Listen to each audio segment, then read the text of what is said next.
Hello welcome back to our channel Rashmi క్లింకరా. చాలా అంటే చాలా గ్యాప్ వచ్చింది కదా వీడియోస్ మధ్యలో.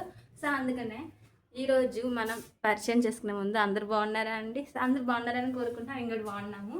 సో వీడియో వచ్చేసి ఏంటంటే ఇది మన మిడిల్ క్లాస్ ఫ్యామిలీస్ అందరికీ సెట్ అయిద్దండి. సో నాకు ఎందుకు ఈరోజు ఆ థాట్ వచ్చింది, షేర్ చేసుకుందాం అనుకుంటున్నాను, అందుకే షేర్ చేసుకుంటున్నా.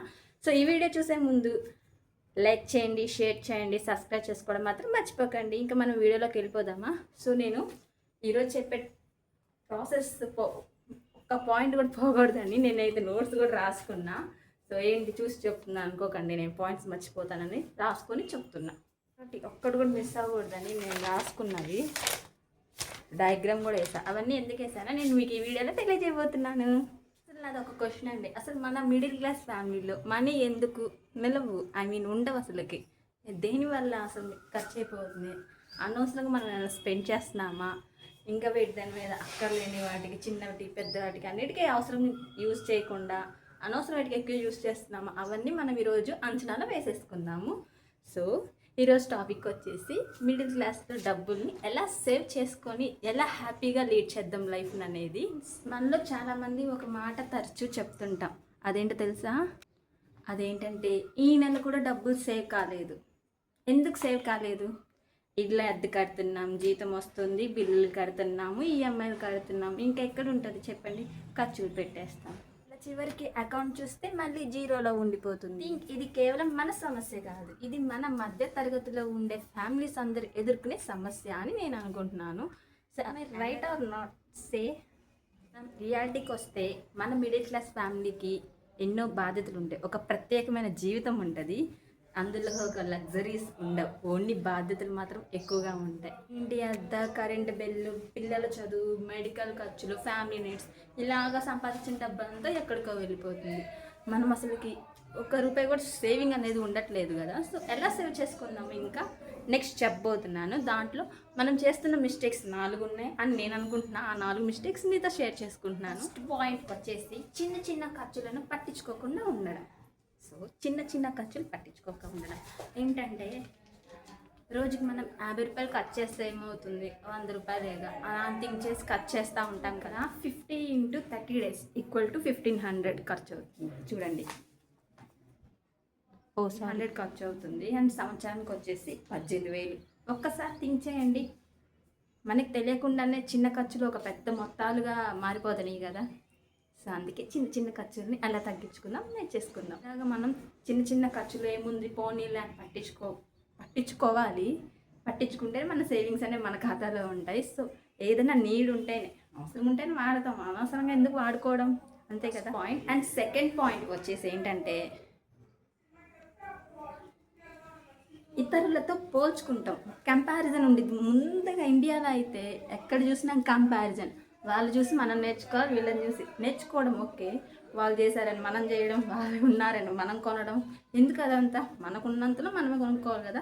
సో ఏంటంటే, మా ఫ్రెండ్ కొత్త ఫోన్ కొన్నాడు, మా బంధువు ఎవరు బైక్ కొన్నారు, ఇన్స్టాలో యూట్యూబ్లో అందరూ హ్యాపీగా లీడ్ చేస్తున్నారు లైఫ్ని, మనం కూడా లీడ్ చేద్దాం, మనం కూడా ఇంట్లో పేరెంట్స్ని ఇబ్బంది పెట్టేసి మనం కూడా కొని మనం ఎంజాయ్ చేద్దాం, వాళ్ళని బాధ పెడదాం అని ఆలోచిస్తారు కదా. సో అది తప్పు అని నేను అంట.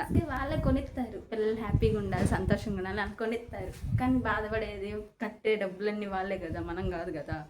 సో అది మనకు కూడా కొనాలనిపిస్తుంది, కానీ మన పరిస్థితి వేరు, వాళ్ళ పరిస్థితి వేరు. కంపారిజన్ అనేది మన మిడిల్ క్లాస్ ఫ్యామిలీకి ఒక పెద్ద శత్రువు అనమాట. ఆ కంపారిజన్ అనేది మనం పెట్టుకోకూడదు కూడా ఎవరితో కూడా. Second point okay. First point ఏంటి? చిన్న చిన్న ఖర్చులను పట్టించుకోవాలి మనం, కానీ పట్టించుకోరు. సెకండ్ పాయింట్ ఏంటి? ఇతరులతో కంపారిజన్, పోల్చుకుంటూ ఉంటాం. అది పోల్చుకోకుండా చూసుకోవాలి. అప్పుడు మనం తగ్గించుకుంటూ ఉంటాము, మనకి మనీ అనేది ఖాతాలో పడిపోతాయి. థర్డ్ పాయింట్ వచ్చేసి ఆఫర్స్ పేరుతో ఎన్నెన్నో కొనేస్తాం. అవసరమైనవి, అవసరం లేనివి అన్నీ కొనేసేసి ఒక పక్కన పడేస్తాం. సో ఆఫర్స్ ఉన్నాయి కదా అని పడోమని కొనకూడదు. ఏది అవసరమో అంతవరకు కొనుక్కోవాలి.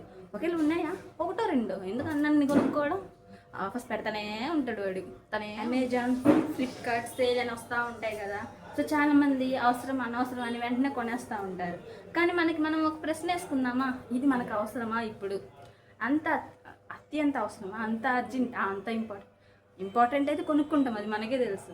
అవసరం లేని కూడా అంత ఇంపార్టెంట్ పెట్టి డబ్బులు వేస్ట్ చేసుకొని కొనుక్కోవడం అవసరమా అని నేను ఒక ప్రశ్న వేసుకోమంటా అంతే. అవసరమా అని మనం క్వశ్చన్ వేసుకున్నప్పుడు అని అవసరం లేకపోతే 90% ఆఫర్ అయినా అది మనకి నష్టమే. ఎస్, ఇది ట్రూ. 90% ఆఫర్ అయినా అది మనకి నష్టమే. This is my third point. First one, చిన్న చిన్న ఖర్చులను పట్టించుకోవాలి, ఇతరులతో పోల్చుకోవద్దు. నెక్స్ట్ ఆఫర్లు వచ్చినాయి అని ఎక్కువ ఎక్కువ కొనవద్దు. సమ్మర్ ఏమో కానీ బయట గాలి కూడా లేదంట అసలుకి. ఎంత ఉక్కబోస్తుందో బయట ఉండి వీడియో తీసుకుంటున్నా. అండ్ నేను అసలు ఈ మ్యాటర్ కూడా ఎందుకు నాకు థాట్ వచ్చింది, నేనేం చేయట్లా, లేజీగా కాదు, పనులను అయిపోయినాయి. ఊరికలా కొనుక్కుంటే వీడియోస్ ఏం పెట్టట్లేదు, ఎలా వీడియో ఎలా అని ఆలోచిస్తుంటే ఓకే మన మిడిల్ క్లాస్ ఫ్యామిలీలో ఒక బడ్జెట్ ఎలా సేవింగ్ చేసుకోవాలి అంటే కొంతమందికి తెలుసు, కొంతమంది తెలియకపోతుంది. నేను పెట్టే వీడియో నలుగురికి ఉపయోగపడాలని నేను చూస్తూ ఉంటాను కాబట్టి సో ఒక వీడియో షేర్ చేసుకుందామని ఇంకా నేను ఇలాగా ఒక టాపిక్ వైజ్గా పాయింట్ రాసుకొని అండ్ డయాగ్రామ్ వేసుకొని మరీ చేస్తున్న వీడియోని. ఫోర్త్ పాయింట్ ఎక్కడ ఖర్చు చేస్తున్నాం ఇంకా ఈఎంఐ. ఆ అమ్మాయి ఈఎంఐ కాదండి, ఈఎంఐ ఆ అమ్మాయి కాదండో. ఈఎంఐ అంటే ఈక్విటెడ్ మంత్లీ ఇన్వెస్ట్మెంట్. సో దాన్ని షార్ట్కట్లు ఈఎంఐ అంటాం. సో అందరికీ తెలిసిందే కదా. ఈఎంఐలో మనం ఈరోజు ఈఎంఐ చాలా సులభం అయిపోయింది, చాలా అంటే చాలా. ఏదైనా వస్తువు తీసుకోగానే ఒకటంటే ఓకే, రెండంటే ఓకే, హలో మనీ ఒక 5-6 కొనుగేసుకుంటే మనం కట్టుకోవాల్సిన ఇంటి అద్దెలు ఉంటాయి, పిల్లల చదువులు, స్కూల్ నీడ్స్ అన్నీ చాలా అంటే చాలా నీడ్స్ ఉంటాయి.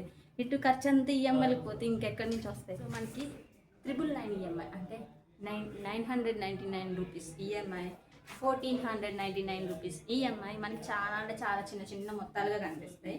కానీ 5 ఈఎంఐలు కలిపితే నెలకి 7,000 ఆర్ 10,000 పోతుంది. మనీ అనేది పోతుంది ఈఎంఐలకి. ఈఎంఐ అంటే భవిష్యత్తులో సంపాదించే డబ్బుని ముందే మనం ఖర్చు చేసేసుకున్నాం అనమాట. ఓకే మనకి నీడు ఉంది, ఈఎంఐ కావాలి, నేను కాదనట్లా, నేను ఏది ఖర్చు పెట్టదనట్లా. మనకున్నంతలో ఎంతవరకు కావాలో అంతవరకే ఖర్చు పెట్టుకోమని చెప్తున్నా. ఇప్పుడు ఒక ఈఎంఐ సపోజ్ ఒక ఫోనే తీసుకున్నారు, దానికి ఈఎంఐ ఉంది, ఒక 1,800 ఉండిద్ది. అది ఆఫ్టర్ ఈఎంఐ అంతా, ఫోన్ ఈఎంఐ అంతా కంప్లీట్ అయిపోయినాక అప్పుడు ఇంకోటి కొనుక్కోండి. మొత్తం ఒకసారి కొనుక్కుంటే మనకి డబ్బు వచ్చే డబ్బు ఎక్కడ, పోయే డబ్బు ఎంత? వచ్చే డబ్బు తక్కువ, రాబడి తక్కువ, పోబడి ఎక్కువ అన్నట్టుగా ఉంది కదా. సో అందుకని చెప్తున్నా ఈఎంఐస్ గురించి.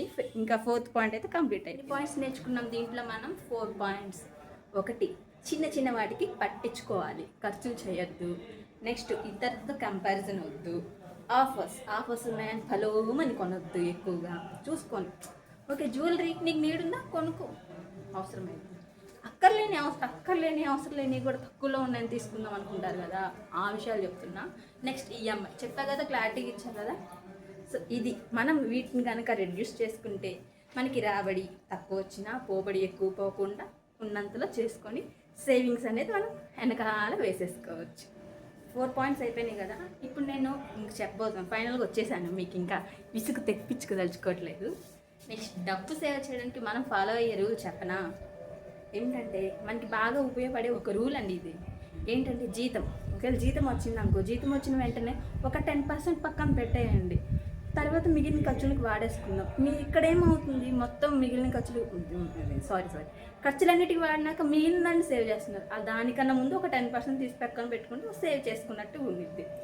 అండ్ డైలీ వేజెస్, కొంతమంది జీతం ఉండిద్ది, కొంతమందికి రోజువారీ జీతం ఉండిద్ది. సో రోజువారీ జీతంలో వచ్చినప్పుడు ఓకే మీరు ఒక 500 సంపాదిస్తున్నారా, 50 రూపీస్ వేసుకోండి రోజుకి. లేదు డైలీ 1000 వస్తుందా, 100 రూపీస్ తీసేసుకోండి డైలీ. అప్పుడు మనకి ఎంత, 3000 అవుతాయి. ఒక్కోసారి 1500 అవుతాయి 50 రూపీస్ సేవ్ చేసుకుంటే డైలీ. ఇది కరెక్ట్?